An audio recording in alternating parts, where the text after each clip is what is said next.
You really have to kind of own your life. You got to own your business. You got to own your personal life, the relationships that you choose to have, and just really, really commit to being the best you can in those spaces.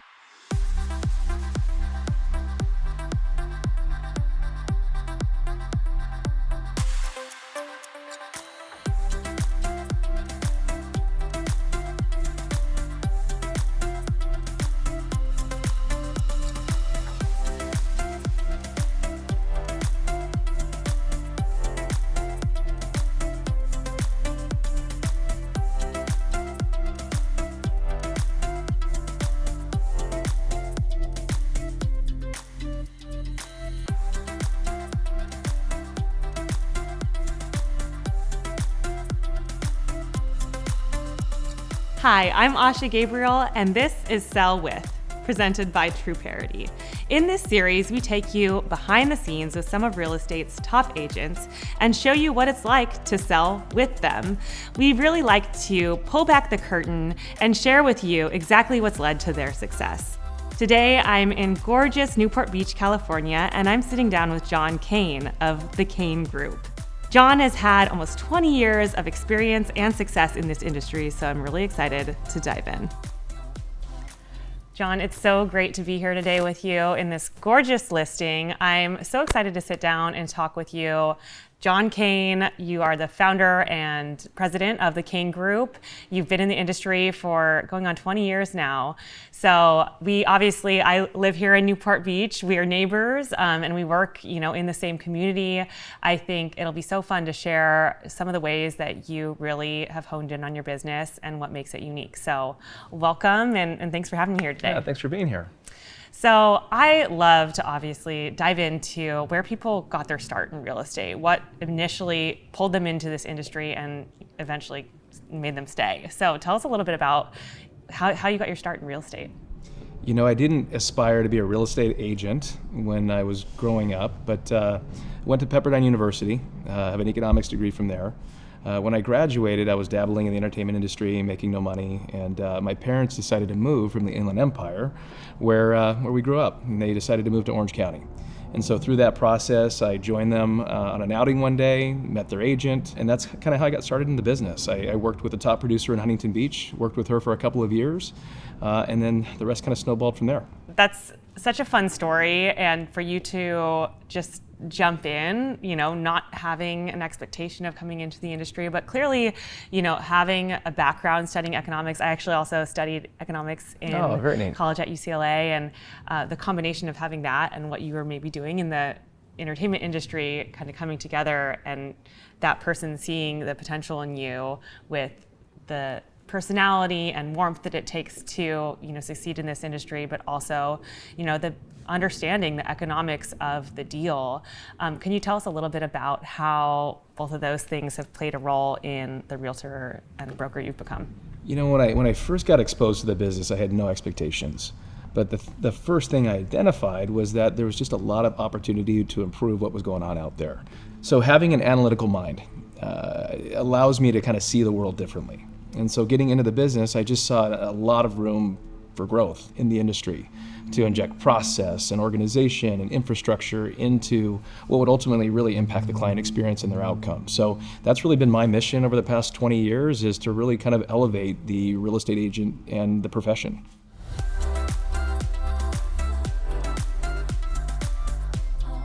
So you are from Southern California, and you got your start with this agent.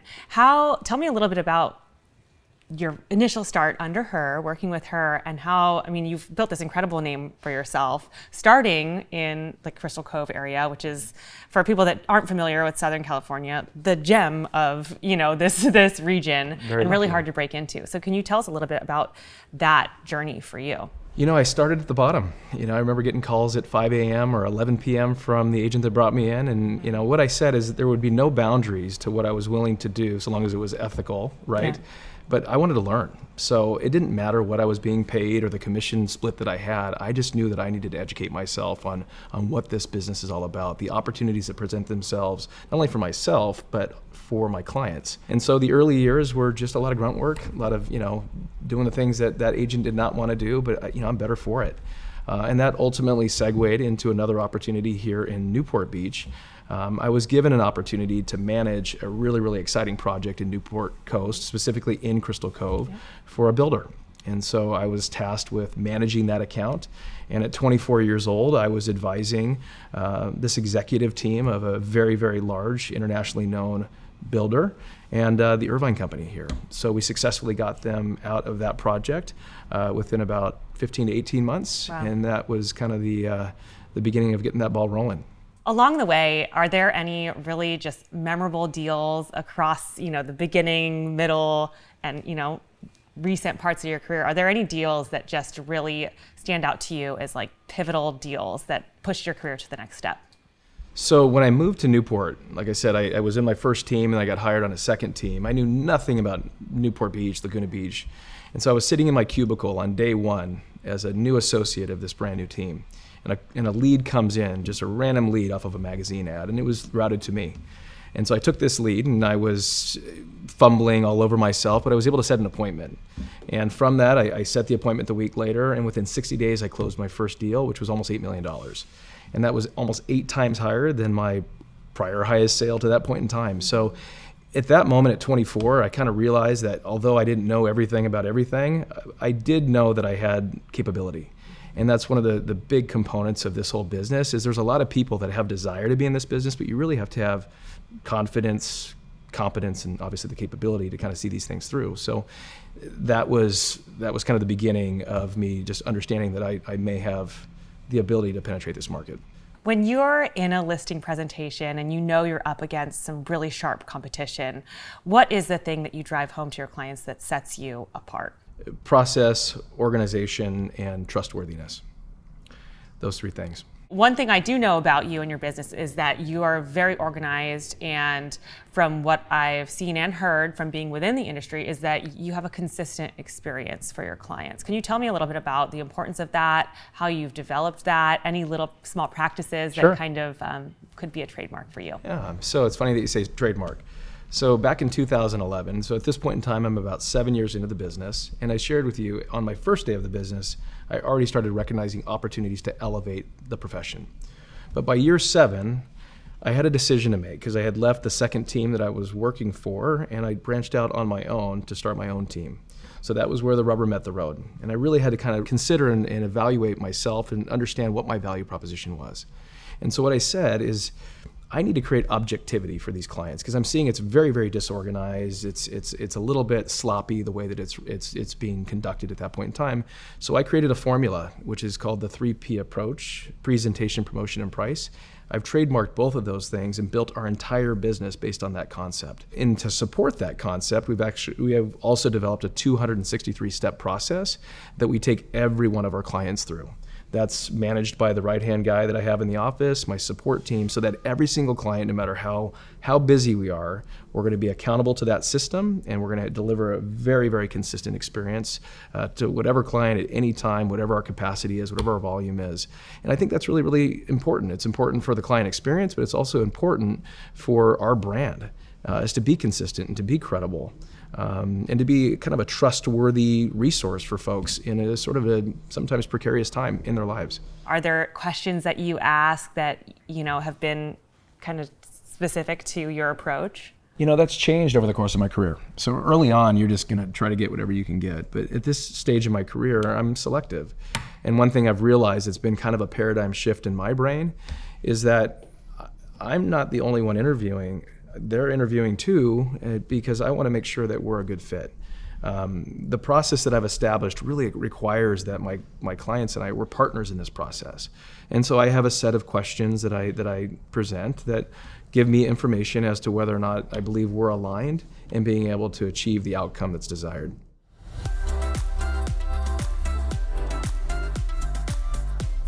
When you hear the word efficiency, right, we kind of maybe assume that the bigger the team, the more efficient, that they have all the resources and the apps and the structure to really make a deal efficient. But you're known for having quite a small team. Right. Can you tell us a couple practices on the inside that maybe someone that's working with you might not even know? What are some things that are going on behind the scenes that just really make your business efficient? I'm really big into high touch. And so one of the commitments that my clients have with me is that they get me supported by an awesome support team behind me.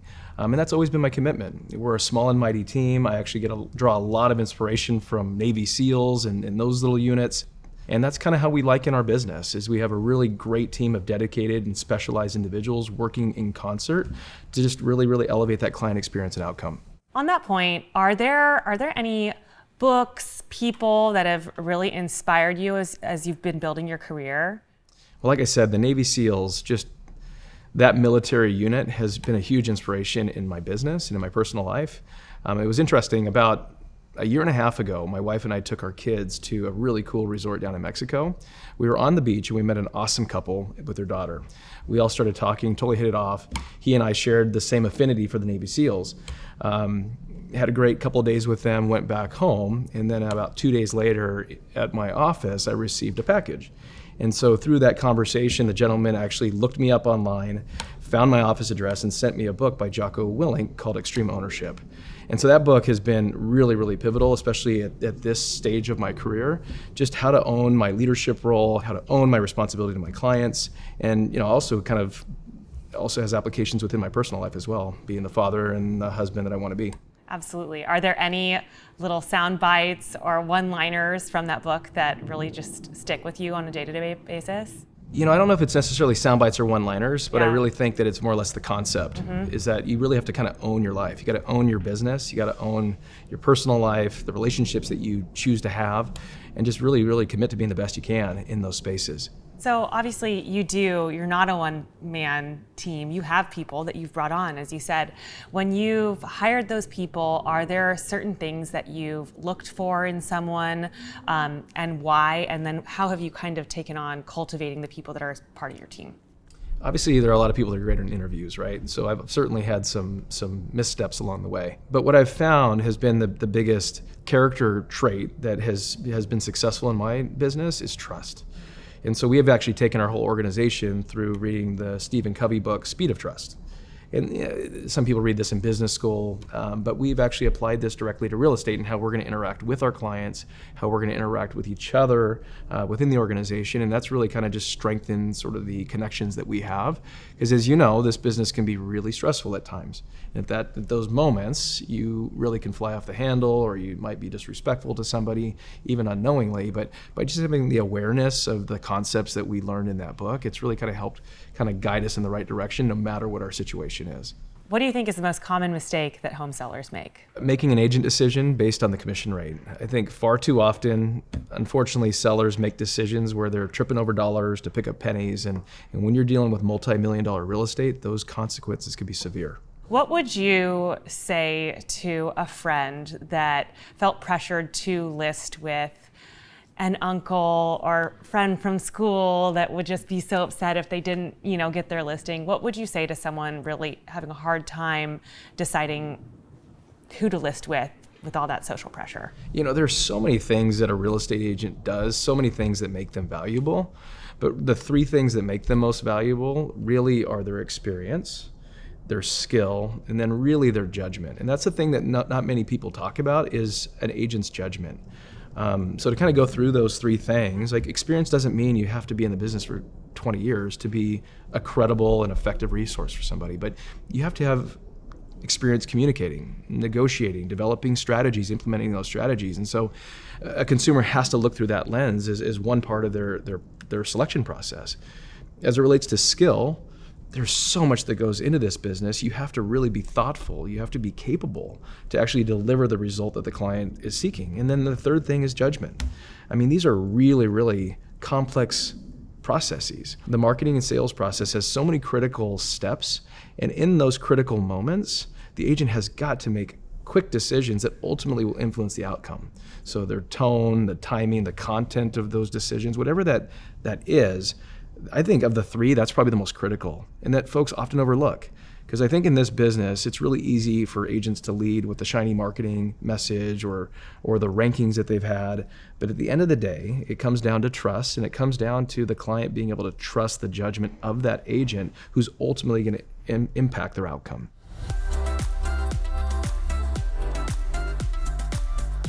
There's obviously things that are different about doing a $50 million deal versus doing a $500,000 condo, But what are some things that are similar when you look at the way that you provide service? What's similar and what's different about doing deals in different categories like that? So my first day of college in 2000, I was randomly paired with a guy to bunk with as my dorm mate at Pepperdine.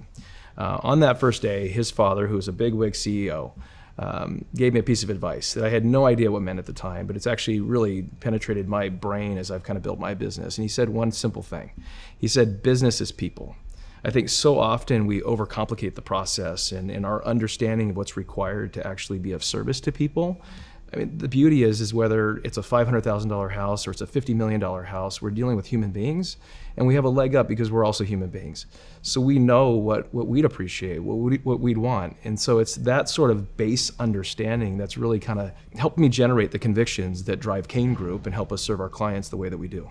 From what I'm hearing, you really are a Swiss Army knife of an agent. You're not just a great communicator or just a great, personality. You're a lot of things at once. Tell me how you are able to hone all those skills and really show up guns a-blazing to every transaction and relationship you have. I think it's really a commitment to excellence, to really being the best version of myself for my clients. And that takes a lot of hard work. It takes self-evaluation, self-discovery, training and preparation to be able to develop those skills to deliver to my clients. You have to be able to establish rapport and be a human. You have to be able to negotiate a deal, but you always negotiate from a place that's going to actually better the life of your client. I will never put a client in a position to do something that's not going to actually benefit them and make their situation better. And I think that's been my secret sauce. And it reads through in my communications with them and is evidenced by all the repeat and referral business that we have. So obviously in any deal, there are two sides to the deal, and often you're double-ending them. But have there been any occasions in your career where you're working with another team that might not have a similar philosophy as yours? Have there been any deals with just a lot of hairy things that you've had to figure out? Is there anything that comes to mind? So I had something happen last month, which was pretty funny. I represented one of the biggest deals of my career. It was over $30 million. It was a quiet sale, and we represented both buyer and seller.